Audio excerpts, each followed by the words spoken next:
দর্শক C plus TV live তোমার স্বাগতম জানাই ইফতেখার নতুন বর্তমানে আছে চট্টগ্রাম মেডিকেল কলেজের নবজাতকের যে ওয়ার্ড 33 নম্বর ওয়ার্ড ওই ওয়ার্ডের সামনে আমরা এরকম মর্মান্তিক সংবাদ জানে পেলে মূলত লাইভ তারা যুক্তই গত হালিয়ালাইতুর আনুমানিক 8টার দিকে চট্টগ্রাম নগরীর কোতলে থানাধীন যে অ্যাসালাম কাউন্টার আছে ওই অ্যাসালামের যে বাস ডিপো আছে ওই জায়গাতে মূলত পুলিশ উগ্র সংবাদ পাই যে এটা নবজাতকের ফাগিয়ে রাস্তাত যার বয়স মাত্র একদিন কিংবা 2 দিন এর পরবর্তীতে পুলিশ প্রশাসন এটা যাইরে তারা উদ্ধার করে এবং বর্তমানে যে নবজাতক ওয়ার্ড আছে এনআইসিইউ এটা তারা ইতিমধ্যে রাহই এবং বাপ মার হন তথ্য বাপ মার হন পরিচয় ফান্ন যায় আসলে হনে ফেলে গিয়ে হনে এটা কি তার হন সঠিক তথ্য এখনো পর্যন্ত পুলিশ প্রশাসন না পায় এবং আর যতটুকু জানিতে পারি যোগ্য ছেলে সন্তান এবং তার বয়স শুধুমাত্র ধারণা করার একদিন কিংবা সর্বোচ্চ 2 দিন পর্যন্ত ধারণা করার প্রশাসন এবং ইতিমধ্যে চট্টগ্রাম মেডিকেল কলেজ হাসপাতালে তারা এনার পরে জানিতে পারি তার শারীরিক অবস্থা যেহেতু ভালো নয় সেক্ষেত্রে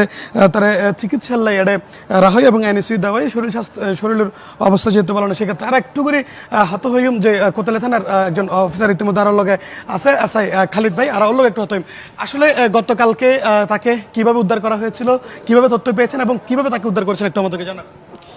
গতকালকে রাতে ডিউটি করার সময় কোতলি থানাধীন এস আলমের কাউন্টারের যে জাস্ট অপোজিটে ওইখানে হলো একটা আমরা সংবাদ পাই লোক মারফতে যে একটা সদ্য ভূমিষ্ঠ একটা বাচ্চা পাওয়া গেছে। দ্রুত ওইখানে যাওয়ার পরে আমরা তাকে জীবিত অবস্থায় পাই।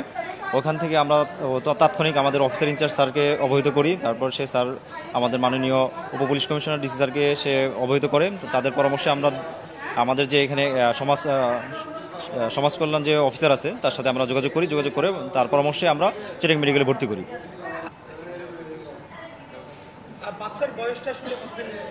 বাচ্চার বয়স আনুমানিক 1 দিন কি 2 দিন আর কি, সদ্য ভূমিষ্ঠ একটা শিশু আর কি, ছেলে সন্তান। হ্যাঁ, এখন ডাক্তাররা কি বলছে তার শরীরের স্বাস্থ্যের অবস্থা ডাক্তাররা কি বলছে?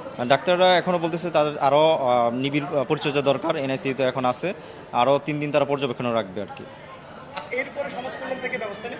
হ্যাঁ, এরপর সমাজ কল্যাণ থেকে ব্যবস্থা নিবে, তারা অন্য একটা হসপিটালে এটা ট্রান্সফার করবে আর কি। যদি এরকম যে কেসগুলো আসে আপনাদের হাতে সেগুলোতে বাচ্চার লিগ্যাল গার্ডিয়ানকে যদি পাওয়া না যায় তা সেক্ষেত্রে আসলে কি করণীয় বা কি করবে? এটা আসলে কোর্টের মাধ্যমে হয়তো দত্তক দেওয়া হয় আর কি। এটাই করা। হ্যাঁ, কোর্টের মাধ্যমে কোন একটা দত্তক দেওয়া।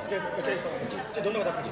দর্শক আসলে এতক্ষণ পর্যন্ত আর হাত হইলাম এসআই খালিদুল্লাহ তিনি জিয়ান জানিয়ে ইয়নুলদি বাচ্চা ওয়ার বাপ মার আইডেন্টি বাইর করে বেলে বহুত চেষ্টা করে কিন্তু আসলে হনভাবেই সম্ভব নবে। ইতিমধ্যে চট্টগ্রাম মেডিকেল কলেজের নবজাতক যে বিভাগ এনআইসিইউ এর মধ্যে তারা রাহই এবং গভীর ভাবে তার পর্যবেক্ষণ চলে এবং ডাক্তার হলো তার চেষ্টা করেন তারা সুস্থ করে তুলি পেলে, যেহেতু রাস্তার পাশে 2 দিনের নবজাতক করে বাপ মা ফেলে গিয়ে সেক্ষেত্রে আসলে তার পরিবারের হনতত্ত্ব কিংবা হন কিছু এখনো পর্যন্ত ফানো যায়। তবে সমাজ কল্যাণ অফিসার এবং পুলিশ প্রশাসন বেগুনি খুব চেষ্টা চালায় যার বাপ মার যে আইডেন্টি বাইর করে ফেলে এবং বাইর করে তারা বাচ্চা কি হারণ আসলে ফেলে গিয়ে কি অপরাধ জানে ফেলে তারা চেষ্টা করে যার এবং এখনো পর্যন্ত যেহেতু নিশ্চিত নবে, পরবর্তীতে যদি তাও নিশ্চিত সম্ভব নয় সেক্ষেত্রে যে কোর্টের মাধ্যমে হনজ্ঞ দম্পতির এই দত্তক দিবের যে নিয়ম এই নিয়মেই হয়তো বা গরিব পুলিশ প্রশাসন। তবে তারা চেষ্টা করে যে তবে এছাড়াও ইতিমধ্যে এই বিষয়গান যখন সামাজিক যোগাযোগ মাধ্যম সে উগ্র ফেলে গিয়ে বা উগ্র ফুয়াডে ফোন গিয়ে এরপর কিন্তু সামাজিক যোগাযোগ মাধ্যমত ইয়েলে ব্যাপক আলোচনা সমালোচনা চলার আসলে উগ্র সন্তান 1 দিন কিংবা 2 দিনের উগ্র সন্তানের বাপ মা কি হারণের রাস্তাত ফেলাই যায় ইয়ান আসলে হইবার আর কোনো অবকাশ নেই কিংবা কোনো বাসা নাই।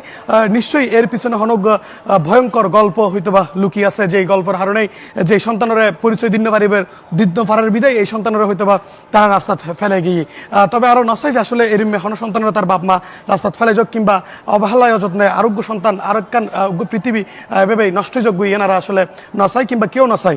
তবে যারা এর অপরাধ সংগঠিত করছে তারা দৃষ্টান্তমূলক শাস্তিও দাবি জানার সচেতন মহল এবং ফেসবুক সামাজিক যোগাযোগ মাধ্যমে যে সমালোচনার ঝড় কিংবা আলোচনার এই বাচ্চা বলেই তারা বেগুনেই বাপ মার যারা আসলে ফেলে গিয়ে তারা দৃষ্টান্তমূলক শাস্তির দাবি করি। পাশাপাশি এই ফৌজ যাতে সুষ্ঠু সুন্দর পরিবেশ বড় হতে পারে ইয়ারা যাতে নিশ্চিত করে ইয়ারও দাবি জানিয়ে বেগুন। এইটুকু আসছিল চট্টগ্রাম মেডিকেল কলেজ হাসপাতালের নবজাতক শিশু ওয়ার্ডের 33 নম্বর ওয়ার্ডের সামনে যে গত হালে যে 2 দিন বয়সী বাচ্চা ভাগিয়ে এই বাচ্চার সর্বশেষ আপডেট।